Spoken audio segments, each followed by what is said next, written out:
가을이라 가을바람 솔솔 불어오니. 가을입니다. 계족산 입구에 나아가 봤습니다. 장동 만남공원이라는 곳이 있더라고요. 코스모스가 하늘 흐드러지게 피어 있었습니다. 코로나라 사람도 없고 장마가 길어서 별로라고 했는데 저에게는 이것 또한 너무 감사하더라고요.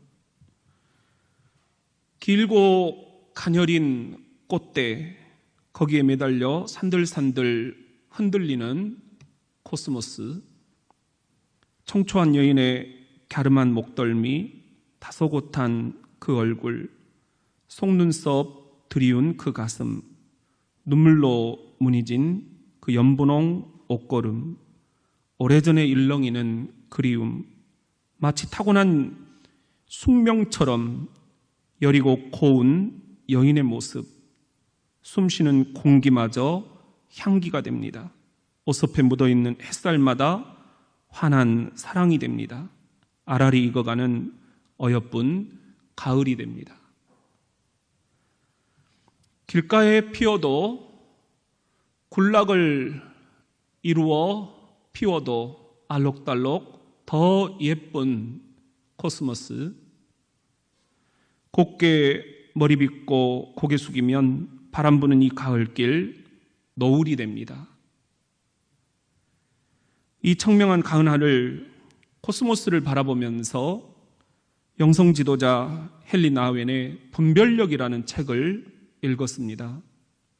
거기에 보면 제4장 제목이 더 싱그럽습니다. 자연이라는 책.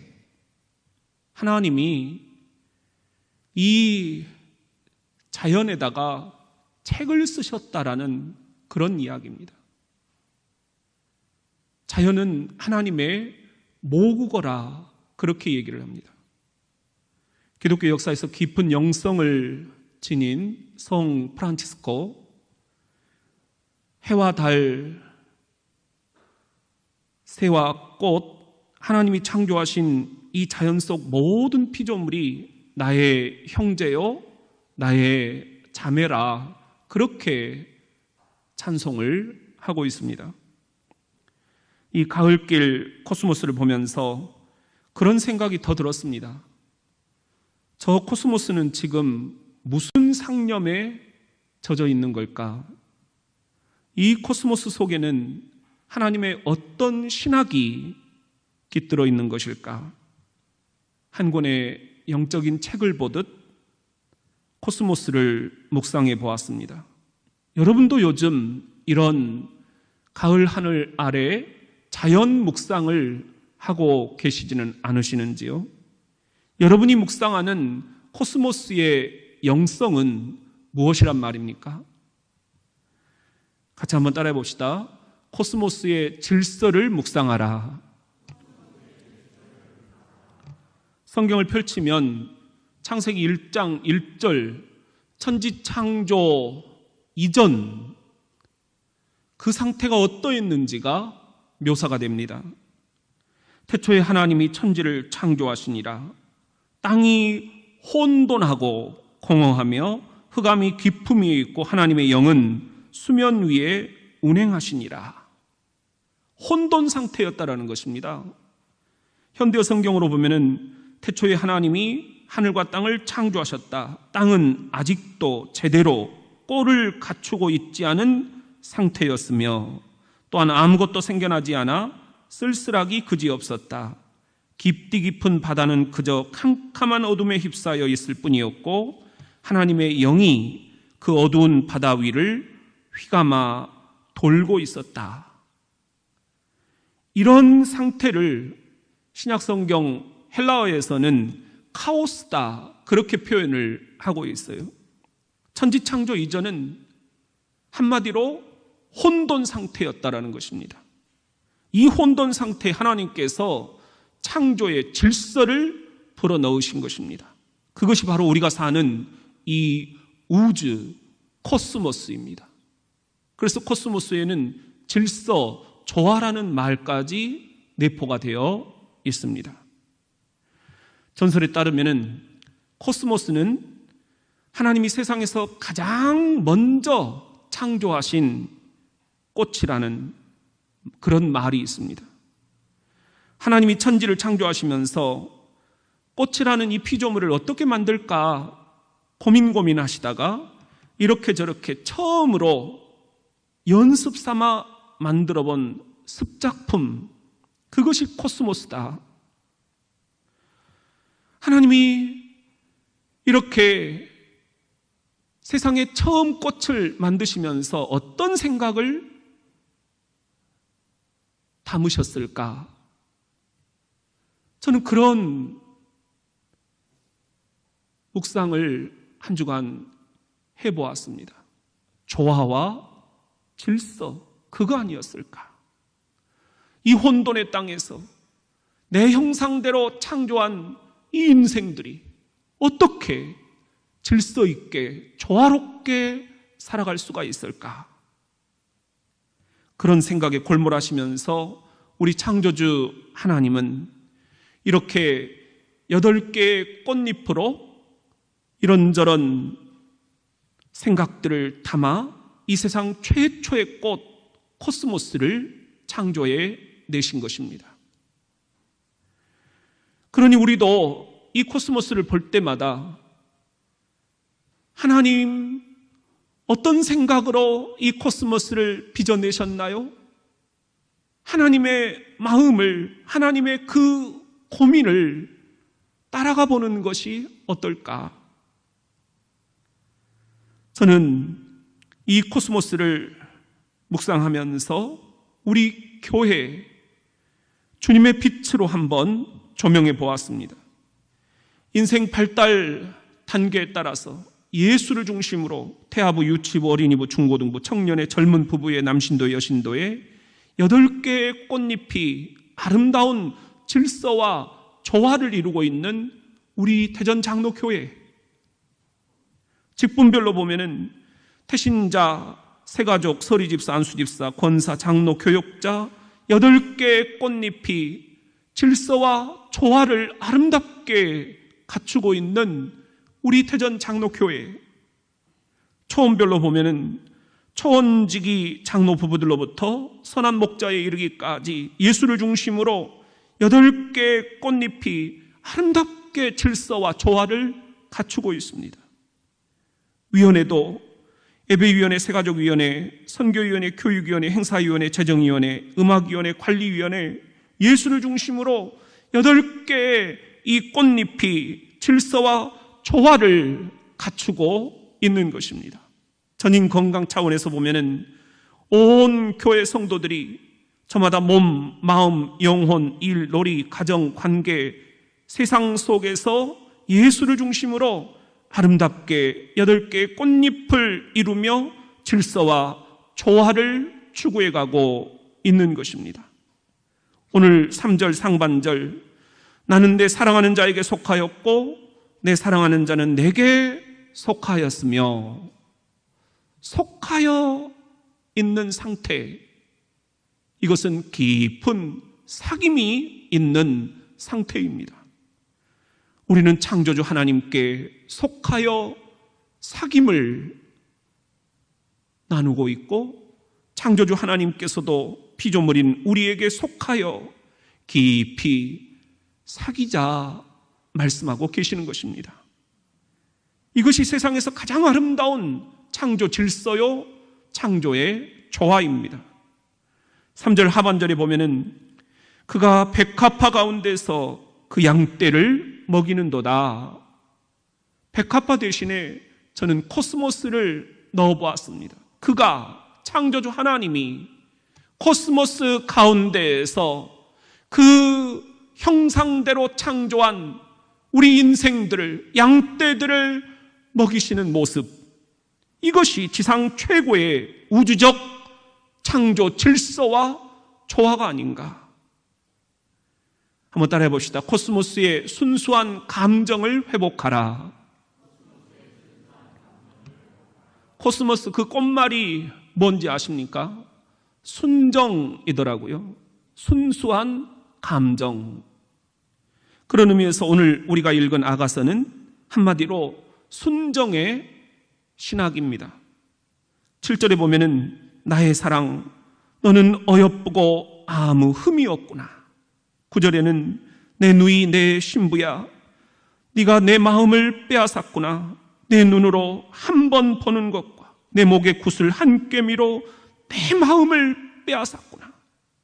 10절에 보면은 내 누이 내 신부야 내 사랑이 어찌 그리 아름다운지 내 사랑은 포도주보다 진하고 내 기름의 향기는 각양 향품보다 향기롭구나.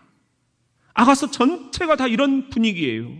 그러다 보니 혹자들은 아가서가 너무 세속적이다, 언어 표현이 좀 거시기하다, 그래서 이 66권 성경 안에서 아가서를 빼버리자, 그런 논쟁까지도 교회 역사에서 있었습니다. 이건 하나님의 마음을 읽어내지 못하는 이들의 우둔한 생각들이었습니다. 내 마음을 좀 알아다오. 내가 너희를 빚어냈을 그 당시 그 순수했던 감정, 그게 다 어디로 가버렸느냐. 애타는 창조주 하나님의 마음이 이 아가서에 깃들어 있는 것입니다. 오늘 1절 상반절에 보면은 여자들 가운데서 어여쁜 자야 내 사랑하는 자가 어디로 갔는가? 내 사랑하는 자가 어디로 돌아갔는가?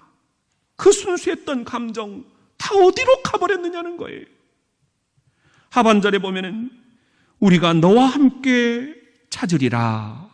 어디론가 가버린 그 순수했던 창조 당시의 감정, 하나님의 그 감정을 그대로 닮은 그 순수했던 감정, 이걸 한번 찾아보자. 내가 도와주겠다. 어떻게요? 주께서 친히 그 길을 제시하십니다. 2절 말씀입니다. 시작.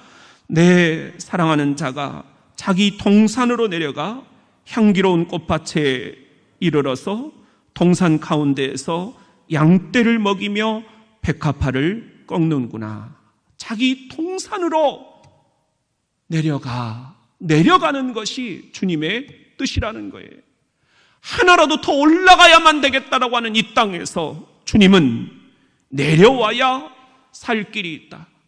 내려가야 축복이 기다리고 있다.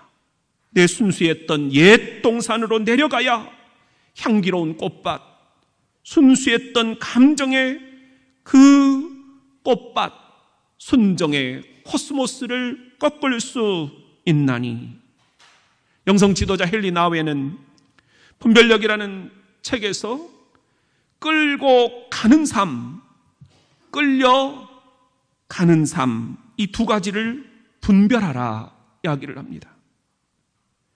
내 힘으로 어떻게든 안간힘을 쓰면서 오르고 또 오르며 끌고 가는 삶, 코로나 시대에 제 삶이 그러지 않았나 성찰을 해보았습니다. 끌려가는 삶, 주님께 맡기고 주님께 끌려가는 삶도 괜찮겠다. 교인들을 끌고 가려고 애간장 태우지 말고 주님께 맡겨라. 주님께 끌려가는 삶이 훨씬 더 안전하단다. 이 가을 코스모스를 바라보며 순수했던 그 순정의 동산으로 우리 한 계단 또 한 계단 내려가 보심이 어떠신지요? 우리 같이 한번 따라 합시다. 코스모스처럼 만개하라. 활짝 피어라. 코스모스는 한 해살이입니다. 한계가 있다는 것입니다. 우리 인생도 한 번 딱 사는 것입니다. 이 한 번 사는 인생 어떻게 살 것인가? 예수님은 이렇게 살라 말씀하십니다. 요한복음 10장 10절 시작. 도둑이 오는 것은 도둑질하고 죽이고 멸망시키려는 것뿐이요 내가 온 것은 양으로 생명을 얻게 하고 더 풍성히 얻게 하려는 것이라. 생명력 있게 살아라. 제발 살아있다는 싱싱한 느낌으로 더 풍성히 살아라. 여기서 주목하는 단어는 풍성히, 영어 성경에 abundantly 이렇게 표현되어 있습니다. 이것은 꽃이 활짝 이렇게 피어있는 상태입니다. 여기서 주목할 단어가 하나 더 있는데, 우리가 꽃이라 영어로 flower, 그런데 여기서 flourish라는 말을 우리가 함께 생각을 해봅니다. 꽃이 만개한 상태, 이게 플로리시입니다. 작년 우리가 행복의 신학을 함께 살펴볼 때 하버드 대학의 행복학 강좌에서 자주 사용된 단어였습니다. 우리 그런 의미의 옆 사람과 이렇게 한번 인사합시다. 오늘 또 플로리시 하십시오. 이 코스모스처럼 여러분 한 번뿐인 인생, 살아있다는 싱싱한 느낌으로 풍성히 활짝 만개하십시오. 활짝 꽃 피우십시오. 그런데 문제가 있습니다. 우리가 이 코스모스를 활짝 꽃 피우려는데 방해꾼이 나타난 것입니다. 오늘 아가서 2장 15절에 보면은 우리를 위하여 여우 곧 포도원을 허는 작은 여우를 잡으라. 우리의 포도밭에 꽃이 피었습니다. 작은 여우가 우리의 영혼의 코스모스 밭을 망가뜨리고 있다는 거예요. 그 작은 여우가 여러분에게는 무엇입니까? 낙심, 분노, 상처, 낮은 자존감, 부정적인 자아상, 무기력, 우울감, 외로움, 공허함, 답답함, 교만, 세상적인 잣대, 아니면 내면의 시끄러운 소음소리. 이 작은 여우들, 이것이 이 가을 우리의 영혼의 코스모스가 만개하도록 활짝 피도록 하는데 지금 방해 세력으로 등장을 한 것입니다. 이거 잡아야 되지 않겠습니까? 이 작은 여우들 내몰아야 되지 않겠습니까? 또 하나 문제가 있습니다. 활짝 핀 이 코스모스, 만개한 내 영혼의 코스모스, 결코 똑바로 계속 서 있을 수는 없다는 것입니다. 코스모스 한들 한들 피어 있는 길. 코스모스는 한들 한들 흔들리는 게 정상입니다. 우리 인생도 이와 같습니다. 흔들리지 않고 피는 꽃이 어디 있으랴? 실바람에도 흔들리는 게 우리네 인생살이입니다. 슬픔, 괴로움, 그리움, 그리고 삶의 무의미함, 텅 빈 가슴, 이 칠흑 같은 영혼의 어두운 밤, 외로움. 그래서 흔들립니다. 한들한들 흔들립니다. 그러나 그것은 정상입니다. 흔들려야 여러분의 영혼의 향기가 남편에게, 아내에게, 자녀들에게, 이웃들에게 멀리 멀리 날아가기 때문입니다. 4장 16절 시작.